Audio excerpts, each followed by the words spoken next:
In this video presentation, a ProSBC is configured to enable SIP trunking between an enterprise's network and an Internet Telephony Service Provider, referred to as the ITSP. Note that in this image a ProSBC is shown at the ITSP because in this video it is used to generate a SIP call towards the ProSBC at the enterprise side of the network. Also note that the same SIP trunking configuration process also applies to FreeSBC. The process to configure an SBC consists of a series of phases. They are: create an IP network, create a protocol stack, create routes, test the configuration.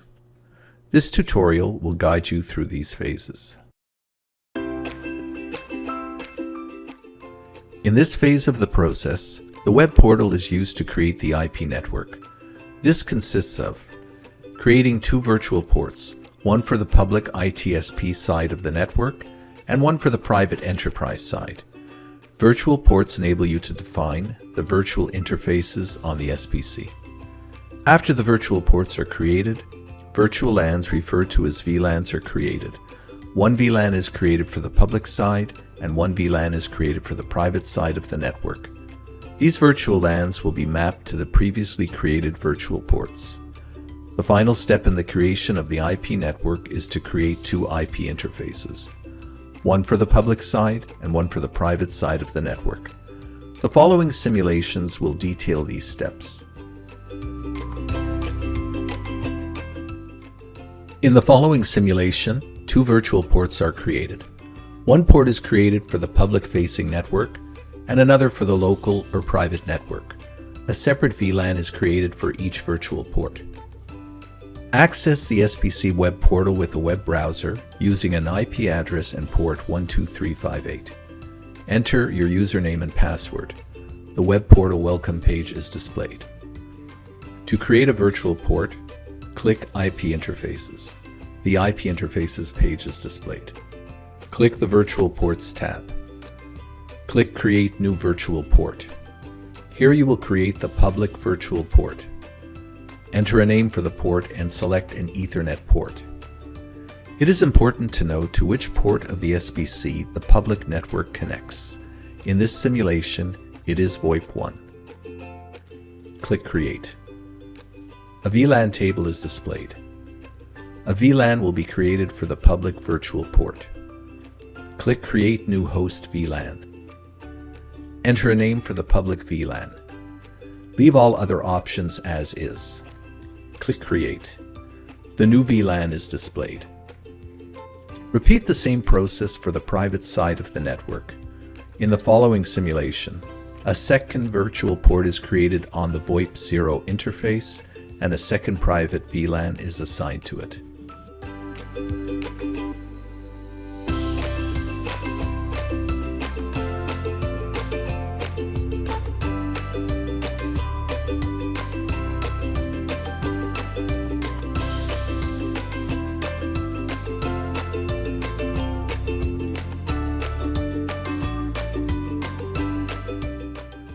In the following simulation, two IP interfaces are created.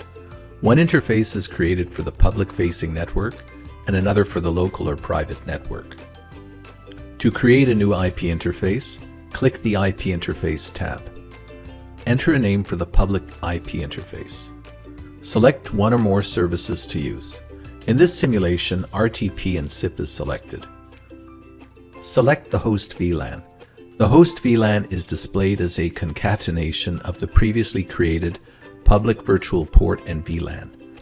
Uncheck DHCP to enter specific IP addresses based on the network configuration. Enter the public-facing IP address, netmask, and the gateway IP address. Leave MTU at its default value. Click Create. The new IP interface is displayed in the IP Interfaces table. In the following simulation, a second IP interface is created for the private network.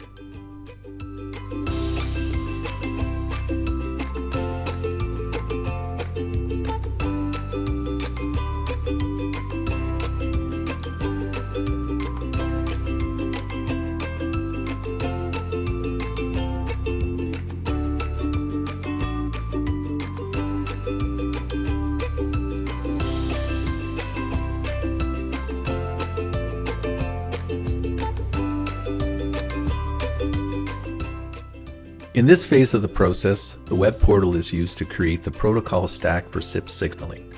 This consists of creating the SIP stack, creating 2 transport services, and finally creating and allocating 2 SIP NAPs. In the following simulation, a SIP stack is created for the SIP signaling.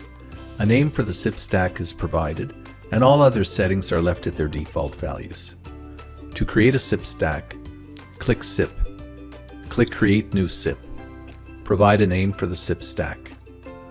Click Create.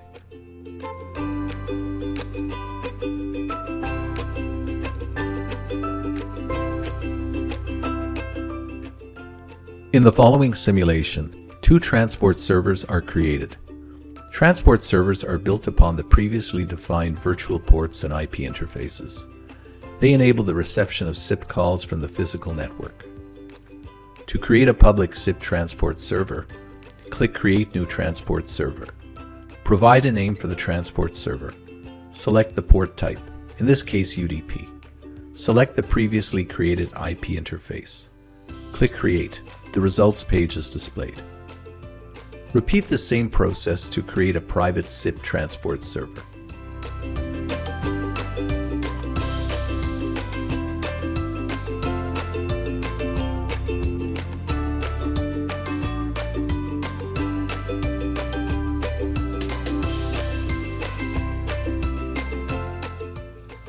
In the following simulation, 2 network access points, referred to as NAP, are created. These NAPs are the SIP traffic entry points to the SBC for SIP traffic. One NAP is created for the public ITSP SIP trunk, and the other is created for the private enterprise network. The NAPs define from which networks calls can be received, and they also define what component in a network can receive these calls. To create the NAP to receive calls from the ITSP, click NAPs. Click Create New NAP. In this demo, ITSP NAP is entered for the NAP facing the ITSP. Click Create. A detailed page is displayed for the NAP configuration. Select the previously created SIP transport server. Enter the proxy address for the ITSP. Select a port range. This shows up as a concatenation of previously entered data for the public network. Click Save. The network access point appears in the list. Repeat the same process to create a NAP for the enterprise side of the network. In this demo, NAP softphone is entered for the NAP. This is because the IP address for a specific softphone of the IP PBX at the enterprise side will be used to receive a call from the ITSP. Click Create. Select the previously created SIP transport server. Enter the proxy address for the softphone.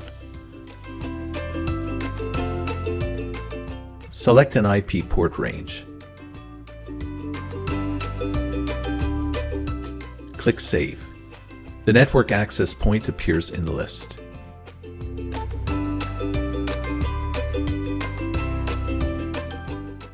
In this phase of the process, 2 routes are created to form connections between the NAPs. One outgoing route is created to serve the outgoing calls from the enterprise side to the SIP trunk.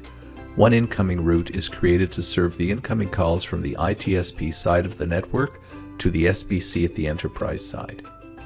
To create the route to handle traffic from the public side of the network to the private side, click Routes. Click Create New Static Route. Enter a name for the route. In this case, public to private denotes the route from the ITSP to the softphone. Select ITSP NAP. Select the remapped NAP, which is in this case, NAP softphone. Leave all other settings at their default values. Click Create. Create a second route in the same manner as before. Provide a name for the route from the softphone to the ITSP. In this case, it's private to public. Select NAP softphone. Select the remapped NAP, which is in this case, ITSP NAP. Click Create. The 2 call routes are displayed in the routes table. This completes the required SIP trunking configuration for this particular scenario. Testing can now begin.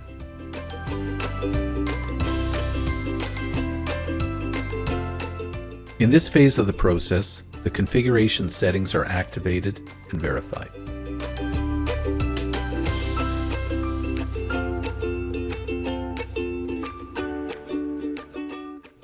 In the following simulation, the configuration is made active.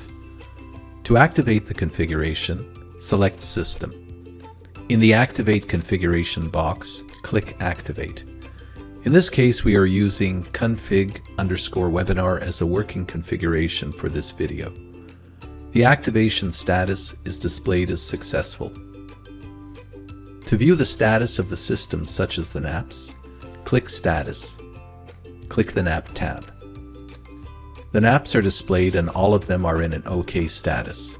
In addition, the configuration of all other status categories show up in a green OK status. In the following simulation, a test call is made from the SBC at the ITSP side of the network to the number of the soft phone at the enterprise side of the network. To make a simulated test call from the ITSP to the soft phone, from the FreeSBC at the ITSP side, select Test Call from the navigation pane. Enter the number to call, click Place Call. To verify the details of the call, from the FreeSBC at the enterprise side, click Call Trace. Details of incoming ITSP and outgoing soft phone call legs are displayed. Selecting the NAP ITSP call leg displays the details of the call, such as the ID of the call and the codecs that were used. To learn more about TelcoBridges' FreeSBC and ProSBC products, visit freesbc.com.